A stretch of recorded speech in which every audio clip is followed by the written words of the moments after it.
Good morning 11th class. बच्चों, हम लोगों ने लास्ट क्लास में स्टार्ट किया था चैप्टर 4 रिसोर्स मैनेजमेंट, मतलब संसाधन का प्रबंधन।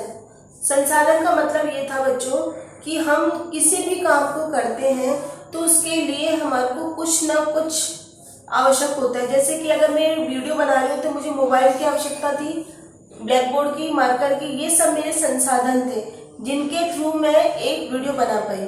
तो मतलब ये है कि संसाधन का मतलब ये होता है कि जिसके उपयोग करने से, जिसको यूज करने से आप अपने गोल अचीव कर सकते हो, मतलब लक्ष्य की प्राप्ति कर सकते हो। तो लास्ट क्लास में हमने बच्चों पढ़ा था ह्यूमन बीइंग्स और रिसोर्सेज।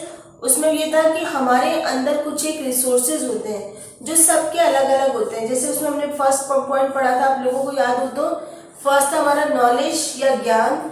बच्चों, अगर आपको किसी चीज का नॉलेज नहीं है तो आप उस काम को नहीं कर सकते। जैसे कि अगर आप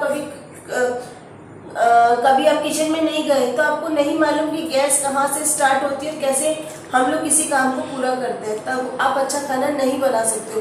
तो आपको उस चीज़ का नॉलेज होना चाहिए। इसके बाद हम लोगों ने सेकंड पॉइंट जो पढ़ा था वो था कि अगर इंटरेस्ट का मतलब ये था बच्चों रुचि का मतलब ये था कि अगर आपको किसी काम में रुचि है, इंटरेस्ट है, तो आप उस काम को बहुत आसानी से जल्दी से सीख जाते हो या अपने आप करने लग जाते हो। लेकिन अगर किसी काम में आपका इंटरेस्ट नहीं है तो आप उस काम को नहीं कर पाते हो।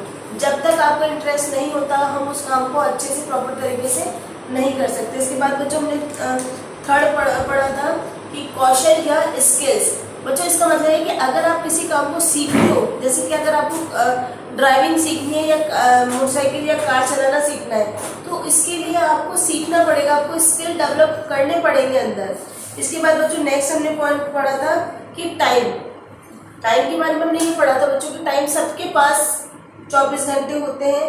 अब आप उस टाइम को कैसे मैनेज करते हो, आप अपने 24 घंटे को किस तरह से मैनेज करते हो कि आप प्रॉपर तरीके से सो सकते हो या आप उसको अपना सारा काम टाइम पे कंप्लीट करना चाहिए। बच्चों, लास्ट क्लास में हम लोग कर चुके हैं। इसके बाद लास्ट हमने पढ़ा था एनर्जी। सबके पास जो एनर्जी लेवल होता है वो अलग अलग होता है कि आप किसी काम को करने में कितना जल्दी थक जाते हो, मेंटली, फिजिकली, ये सब हम लोगों ने लास्ट क्लास में करा था। आज की क्लास में बच्चों हम लोग पढ़ेंगे गैर मानव संसाधन या non human resources. Non human resources का मतलब ये होता है कि बच्चों इसको हमें मतलब लेना पड़ता है, बाहर से लेना पड़ता है, ये हमारे अंदर इनबिल्ड नहीं होते। ठीक है, जैसे इसका जो फर्स्ट पॉइंट है बच्चों वो है हमारा मनी या धन। ठीक है बच्चों, पैसे के बारे में ज्यादा कुछ मैं क्या बताऊं आप लोगों को, आप खुद समझते हो कि पैसा हर चीज के लिए जरूरी है। अगर आपके पास मनी है तो आप हर काम को आसानी से कर सकते हो, और हमें सभी चीजों में सबसे पहले इसकी जरूरत होती है। आप कहीं पे भी कुछ भी देख लो, आप कहीं से भी, सबसे पहले हमारे को मनी की रिक्वायरमेंट होती है। अगर आपके पास पैसा है तो आप कोई भी काम कर सकते हो। तो ये एक बात अलग है कि सबके पास इक्वल नहीं होता। ठीक है, सबके पास एक जैसा नहीं होता। दूसरी बात है ये सीमित संसाधन है। ठीक है, मतलब कि ये सीमित है, इसको हम ज्यादा खर्च नहीं कर सकते ये। ठीक है, तो इसमें हम अपनी आवश्यकताओं को पूरा करने के लिए, आप अपनी नीड्स को कंप्लीट करने के लिए हमारे को मनी की रिक्वायरमेंट होती है, और उसी से अगर हम उसको बहुत सोच समझ करके खर्च करते हैं तो हम अच्छे से अच्छा अपने मनी को बचा सकते हैं। बच्चों, सेकंड पॉइंट है हमारा फिजिकल रिसोर्स या भौतिक संसाधन। भौतिक संसाधन का मतलब यह है कि बच्चों आप जो भी काम कर रहे हो, जैसे अगर आप मेरा वीडियो देख रहे हो तो आपके पास भौतिक संसाधन में मोबाइल होना चाहिए, घर में लाइट होनी चाहिए, फैन ऑन होना चाहिए, लिखने के लिए कॉपी पेन होना चाहिए। ये सब हमारे फिजिकल रिसोर्सेज हैं जिससे हम हमारा काम पूरा करते हैं। तो इसमें आ जाएगा बच्चों प्लेस, स्थान, फर्नीचर जहां आप बैठे हो उस समय। ठीक है, फिर इसके अंदर आ सकता है कपड़े भी बहुत जरूरी होते हैं हमारे रिसोर्सेज में। इसी तरह से स्टेशनरी हो गया, आपका खाने की चीजें हो गई। ठीक है, तो ये सब जो है वो हमारे किसी भी काम को करने के लिए, जैसे अगर आप किचन में जा रहे हो तो आपको यूटेंसिल्स की जरूरत होगी, उसके बिना वहां पे कुछ नहीं कर सकते।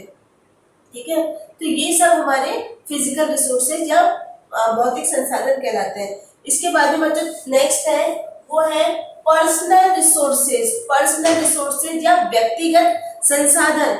व्यक्तिगत संसाधन का मतलब ये है कि ये वो संसाधन है जो आपके पर्सनल होते हैं, इसमें किसी और का हक नहीं होता, ये सिर्फ आपके होते हैं, आप अपने अकॉर्डिंग उसको खर्च कर सकते हैं। जैसे कि अगर आप में कोई स्किल है, ठीक है, अगर आपको मेहंदी लगाना बहुत अच्छा आता है तो आप अपनी कभी भी लगा सकते हो, आपको दूसरों को नहीं कहना पड़ेगा।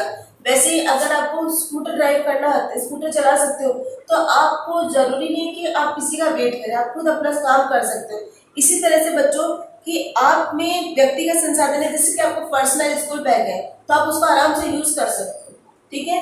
तो ये जो होते हैं ये हमारे पर्सनल होते हैं। नेक्स्ट इसके बाद आ रहा है साझे संसाधन या कॉमन संसाधन। साझे संसाधन का मीन्स ये होता है बच्चों कि इसको हम 2-3 जनों के बीच में कॉमन रहता है ये। जैसे कि बच्चों आप अपने घर के सदस्यों के साथ किसी चीज को कॉमन करते हो, या हमारा जैसे कि आपकी एक सोसाइटी है या एक मकान है तो सबकी पार्किंग एक नीचे कॉमन है, या फिर सबका मतलब पार्क कॉमन है, या फिर आपका आजकल तो अलग अलग होते हैं सोसाइटीज में कि वहाँ पे जिम सबका कॉमन होता है, या वर्शिप प्लेस जो होता है पूजा करने की जगह वो सबका कॉमन है। तो ये जो होते हैं हमारे कॉमन रिसोर्सेज में आते हैं बच्चों। इसके बाद में है प्राकृतिक संसाधन, नेचुरल रिसोर्सेज। नेचुरल रिसोर्सेज में बच्चों ये आते हैं कि जितना भी आपका पानी है, ठीक है, हमारी एयर है, पहाड़ है, ये सब नेचुरल रिसोर्सेज है, ये प्राकृतिक संसाधन होते हैं, हम इन्हें बना नहीं सकते, ये हमारे को मतलब प्रकृति ही देती है, नेचर देता है, और ये हम सभी के लिए उपलब्ध होते हैं। ये नहीं है कि भाई मैं मेरी ऑक्सीजन को रख लेती हूँ, मैं किसी और के साथ उसको शेयर नहीं करूंगी, ऐसा नहीं हो सकता।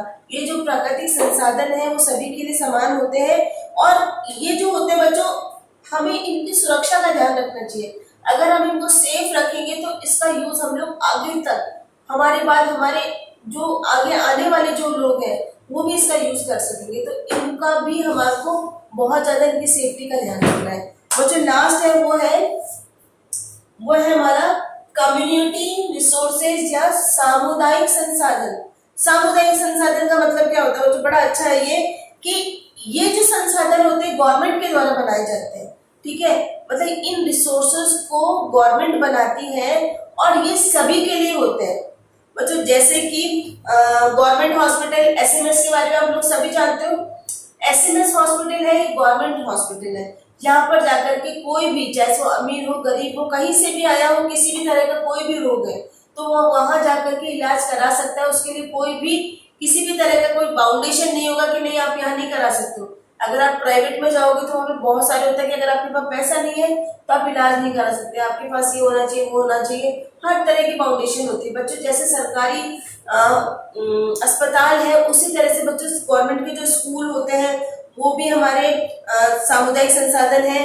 इसी तरह से बच्चों आपकी जो सड़कें हैं, जो रोड बनी हुई है, जिनके थ्रू आप कहीं पे भी आसानी से आ जा सकते हो, बड़ी स्मूथली हमारी गाड़ी चलती है, कोई दिक्कत नहीं आती है, और आराम से हम लोग, क्योंकि ये सड़कें बनवाता कौन है, ये हमारे लिए बनती है, ठीक है, गवर्नमेंट हमारे लिए काम करती है और वो हमारे को ये सारे रिसोर्सेज देती है ताकि हम किसी भी कहीं पे भी आपको जाना हो तो आप प्रॉपर तरीके से पहुंच जाओ, कोई भी प्रॉब्लम नहीं है। उसी तरह से बच्चों हमारे पार्क होते हैं, आप सोचो, खुद ही सोचो कि अपने घर के आसपास में कोई ना कोई पार्क आपको याद आ जाएगा जहां पर आप आसानी से जा सकते हो। शायद वहां पर ग्रीनरी भी अच्छी हो और वहां का रख रखाव भी बहुत अच्छा होता है। तो बच्चों मैं तो अपने स्कूल के सामने का ही पार्क कहती हूँ, अपने स्कूल के सामने जो पार्क है बड़ा अच्छा है। वहां पे सुबह सुबह कई बार अपन लोग देखते हैं कितने लोग एक्सरसाइज करते रहते हैं, जॉगिंग करते हैं, घूमने वाले घूमते हैं, बड़ा अच्छा एटमॉस्फेयर होता है। वो सबके लिए कॉमन है, मतलब वो सामुदायिक रिसोर्सेज है, वहां जाकर के आप अपना स्वास्थ्य अच्छा